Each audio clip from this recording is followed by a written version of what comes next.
Buenos días, buenas tardes o buenas noches, de acuerdo al lugar donde se encuentren. Mi nombre es Ariel Julio Panzoni y quisiera hablar en la charla de hoy sobre el asesinato de John Fitzgerald Kennedy. El asesinato de John Fitzgerald Kennedy fue uno de los hechos, como todos sabemos, más misteriosos del siglo XX, si no el más. Sin embargo, es un asunto de posible resolución, toda vez que la clave de todo está en reunir las distintas piezas que se han tenido, muchas de las cuales se han analizado por separado, contraponiendo tesis unas con la otra, con el afán de excluir determinadas posibilidades, lo cual determina que el análisis del tema termine siendo parcial. Otro de los temas que influyen, o factores que influyen en no esclarecerlo, fue un endiosamiento, si se quiere, o un ensalzamiento de la figura de Kennedy, o una denotación, que tomando partido a favor o en contra, impide tratar el tema con objetividad. Las políticas del presidente John Fitzgerald Kennedy fueron, a contrario censo de las que se tomaron con posterioridad de su muerte. Por ejemplo, Kennedy aspiraba a un acercamiento con la Unión Soviética, no entrar de lleno en su país a la guerra de Vietnam, un alejamiento con China, con lo cual esperaba contar con el apoyo de Khrushchev, y sobre todo tuvo una suerte de ensañamiento, si se puede utilizar la palabra, o una fijación en su hermano, con el gobierno revolucionario de Cuba, sobre todo a partir de su fracaso en la invasión llamada Fiasco de Bahía de Cochinos. Cuando Kennedy asume la presidencia, el presidente Richard Nixon aspiraba a realizar una invasión de la isla de Cuba, mientras siendo vicepresidente del gobierno de Eisenhower, y la CIA, que evidentemente no compartiría esta medida, le comunicó a Kennedy, siendo candidato, a través de la persona de Allen West Dulles, que era su director, que iban a invadir la isla de Cuba. Como Nixon no lo pudo decir en el debate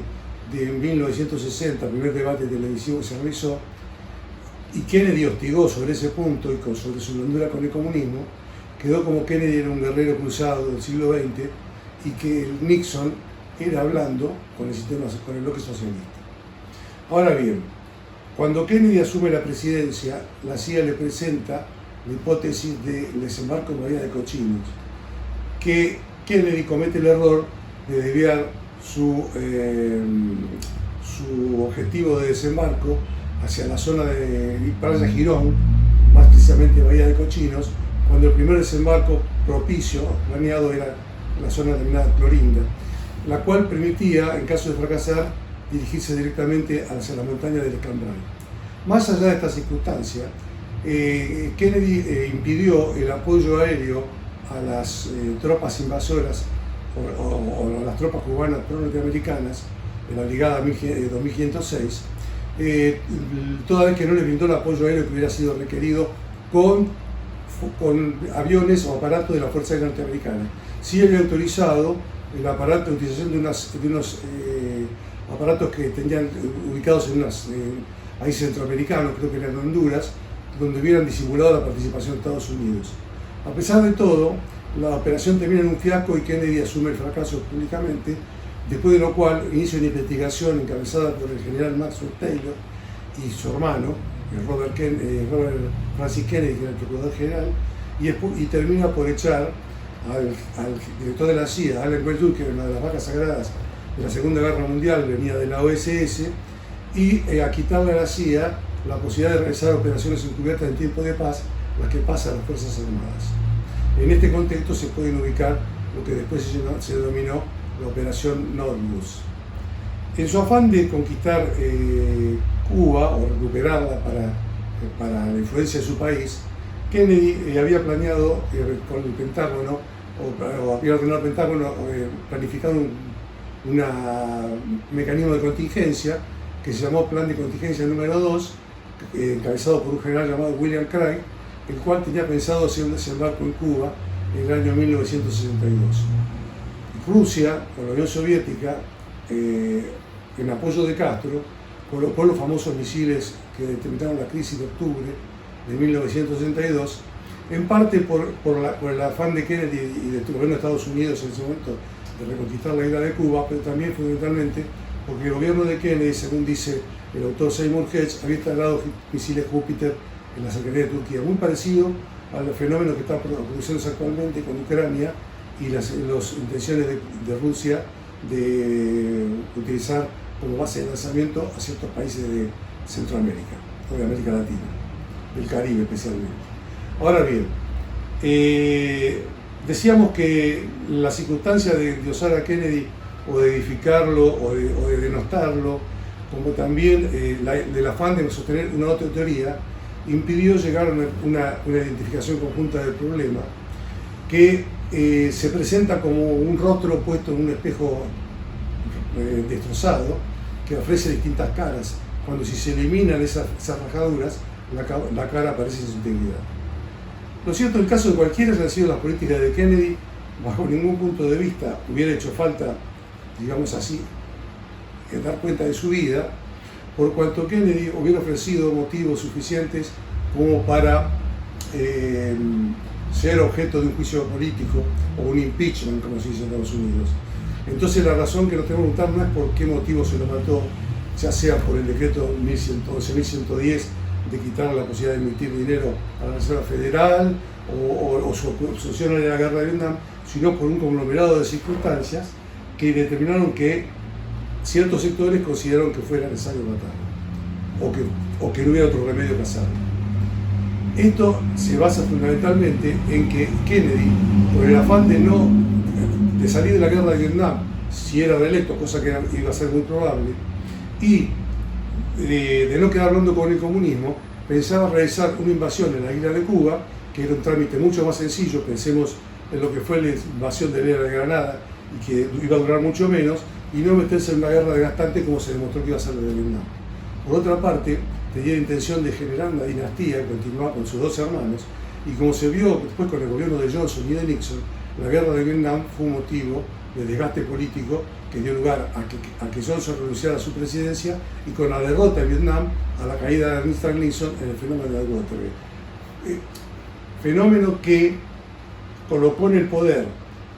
a Gerald Ford, que fue el asesor de Al Warren y de Allen Dulles en la famosa comisión Warren, y que fue el autor, junto con el senador después senador Arlen Specter, de la famosa teoría de la bala mágica,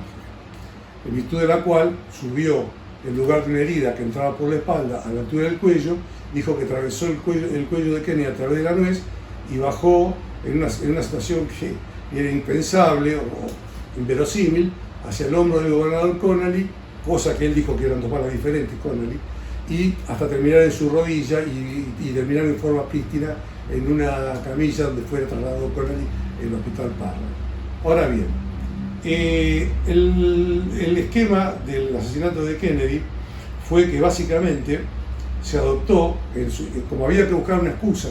para invadir a Cuba, y por otro lado no contar con la oposición de la Unión Soviética, John Fitzgerald Kennedy pactó con Khrushchev. Sospecho que a través de ciertos sectores en Gran Bretaña relacionados con el caso Profumo, que significó una transferencia de información a través de un osteópata que se llamaba Ward, que lo transmitía al agregado militar naval de la Unión Soviética, Yevgeny Ivanov, y a través de eso se entendió con Khrushchev por vías extraoficiales, en virtud de las cuales Khrushchev iba a retirar su apoyo a Vietnam y a Cuba, y Kennedy iba a retirar su apoyo a Vietnam. Puesto de acuerdo, Kennedy iba a retirar los misiles de Turquía y a boicotear el plan nuclear israelí, cosa que ponía en peligro todo el Mediterráneo oriental. Y de esa manera, habiendo una excusa que justificara el ataque, Kennedy iba a atacar Cuba. En ese contexto se echó mano de la denominada Operación Northwoods, según la cual las Fuerzas Armadas norteamericanas, a las que Kennedy le había dado las posibilidades, en lugar de la CIA, de realizar operaciones encubiertas, iban a fraguar un ataque a ciertos objetivos norteamericanos, objetivos importantes que oscilaban desde una nave espacial hasta un avión en vuelo, cosa que de inculparlo al gobierno de Castro y de esa manera invadir la isla, colocando en su lugar a un gobierno títere que iba a ser encabezado por el ministro de gobierno de Cuba, que fue un doble agente, que se llamaba Rolando Cubela, Secades, y de esa manera invadir Cuba con un motivo. La tesis del libro que yo escribí, que se llama La clave de bóveda, de la República del Imperio, otra hipótesis sobre el asesinato de John Fitzgerald Kennedy, planteo la hipótesis en la misma de que en realidad el objetivo del operativo Northwood a ser atacado para justificar un ataque a Cuba iba a ser el propio Kennedy. Y sospecho que el hermano de Kennedy, Robert Francis, a cargo del FBI a través del Departamento de Justicia, pero también manejando la CIA por encima del director de aquel entonces, John McCone, entendiéndose directamente con su hermano, justificó de alguna manera esa operación donde Lee Harvey Oswald iba a ser el chivo expiatorio, y de esa manera, echándole la culpa a Oswald como agente de Castro, tener el motivo para invadir la isla de Cuba. Decía que Kennedy pudo haber sido objeto de un juicio político, pero de la manera que se planteó esta situación,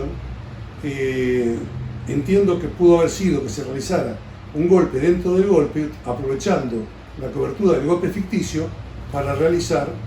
un golpe verdadero. Y de esa manera proteger a Cuba, que estaba avalada por el establishment norteamericano,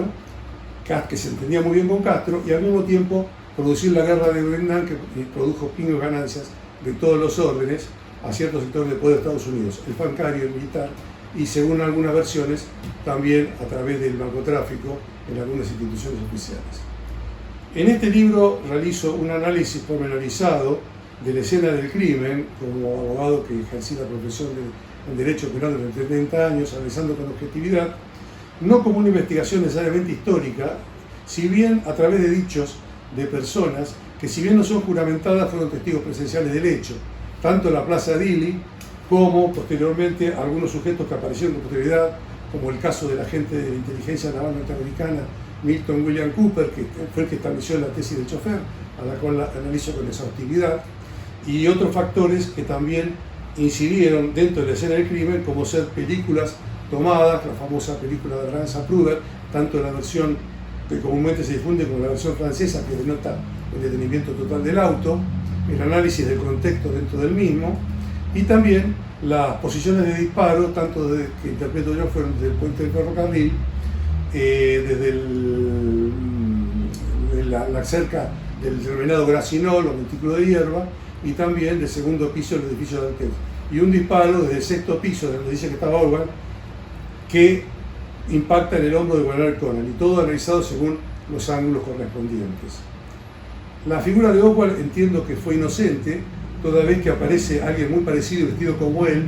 mirando el pasaje de la caravana en una fotografía tomada por el William Ike Algens, una periodista de Associated Press, donde aparece mirando el pasaje de la caravana una persona muy parecida a Lee Harvey Oswald, si bien se dijo que era un empleado del Texas Wood Depository llamado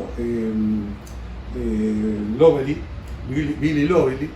y sin embargo interpreto que por la forma que estaba vestido de una manera muy particular y que apareció después, fue el propio Lee Harvey Oswald mirando el pasaje de la caravana en el umbral del Texas Wood Depository mientras estaba supuestamente disparándole a Kennedy.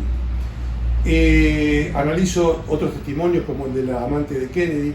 Judith Barry Baker, que aporta elementos muy importantes del plan que se estaba fraguando en Nueva Orleans, donde se hablaba de gente que tenía intención de asesinar a Castro, pero gente que tenía intención de asesinar a Kennedy, la viuda del agente de la CIA, William Harvey, y autores extranjeros como Michel Emeta, un analista político de la actualidad como es Jorge Guerra y otros. En ese contexto he escrito el libro llamado La clave de bóveda, que, como decía, está en Amazon y que tiene lugar a una versión novelada llamada Jack Ruby en Washington DC, donde